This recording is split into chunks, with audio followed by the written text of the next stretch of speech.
population is nearly half of what it used to be? I think in retrospect, as we look at Detroit 40 or 50 years ago when it was at its peak from a population standpoint, some around 2 million people, we're at half of that population today.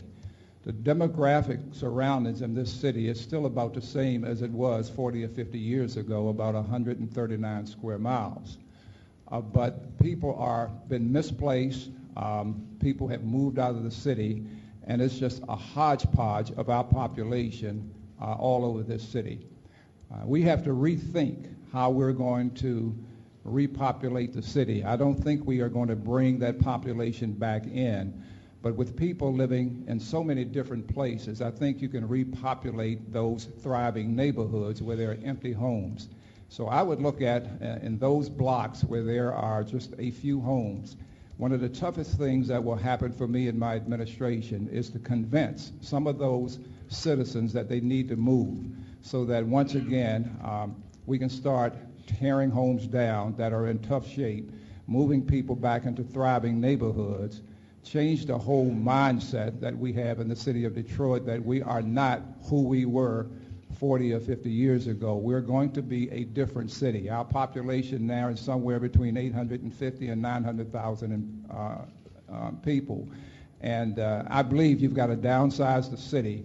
I don't have a plan today at this point as to what to do with the vacant land, but I will be sitting down with key people that will advise me as to what we can do with the vacant land. And therefore, we've got to make sure the services that people pay taxes for are going to be delivered and efficient, effective, and a way that we can finance it. Today, we can't finance all the departments that we have in the city, and therefore, we're not doing a good job in providing services to our citizens.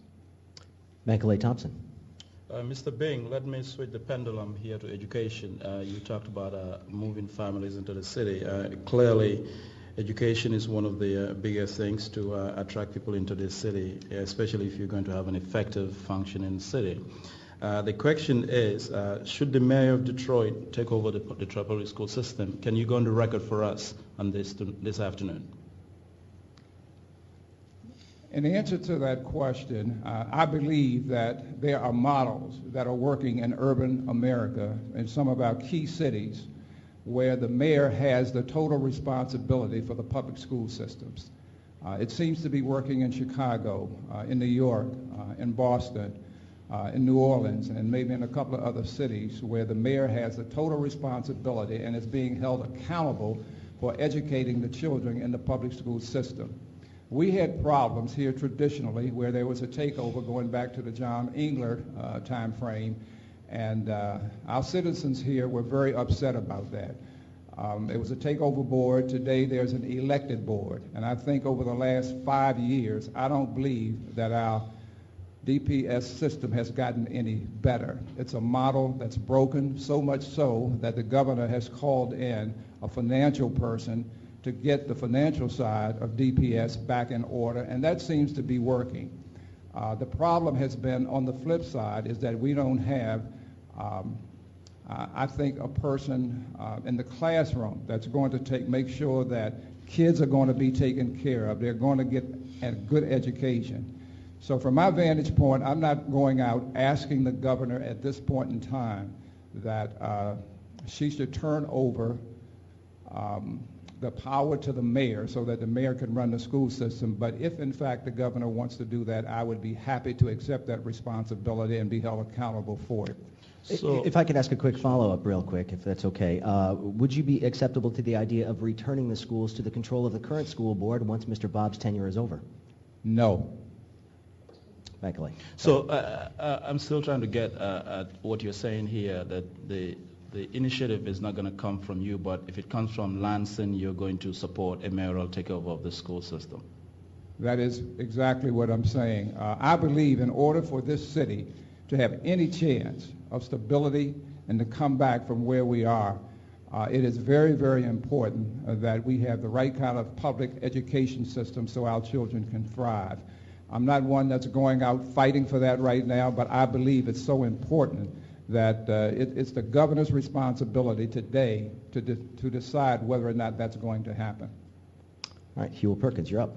Mr. Bing, the battles between Detroit City Council and the mayor have been legendary for decades. Indeed, the battles between council members have been legendary. In that atmosphere, what do you intend to do to mend that relationship?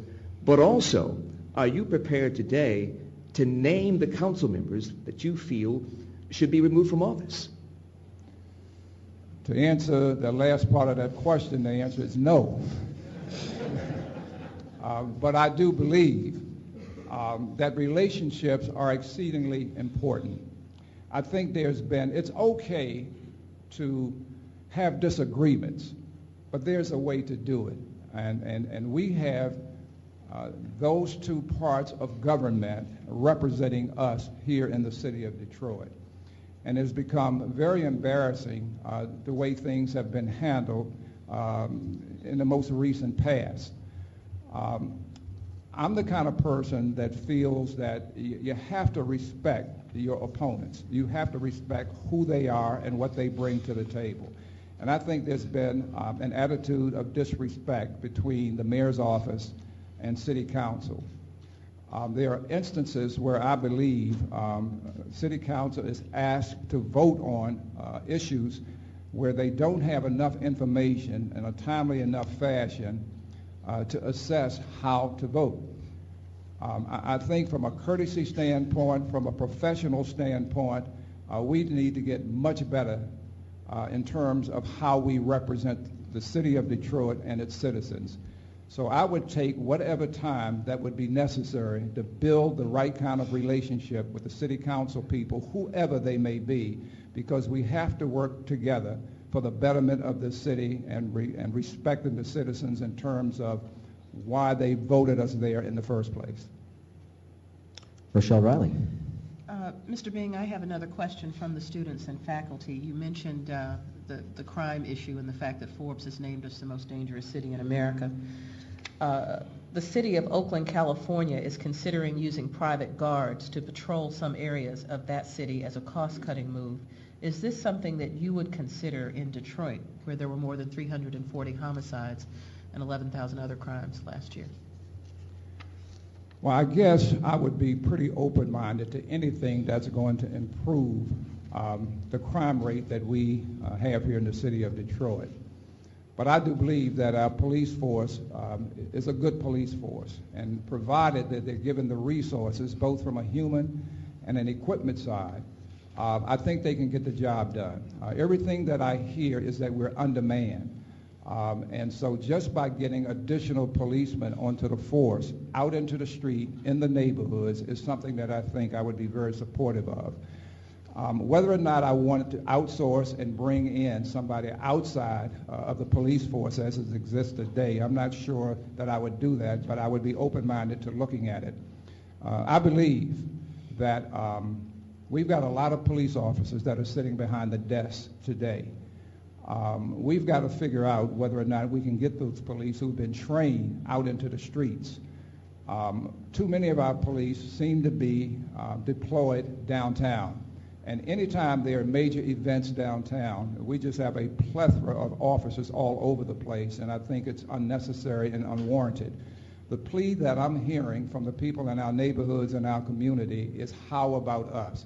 When is somebody going to pay attention to us? So we need police cars going through the neighborhoods. We need police on foot walking the neighborhoods. When I was a kid growing up, I knew police officers in my neighborhood. And because of that, they were well respected. They were not our enemies. They were our friends. And they were, in some cases, like parents to us. And we've got to get back to that. We've got a culture today that don't respect our police officers and our public safety officials. And it's something that's hurting this city, and it's something that I think we've got to change. Dave, let me ask a quick follow. The city is $300 million in debt. From where would you rob Peter to pay police?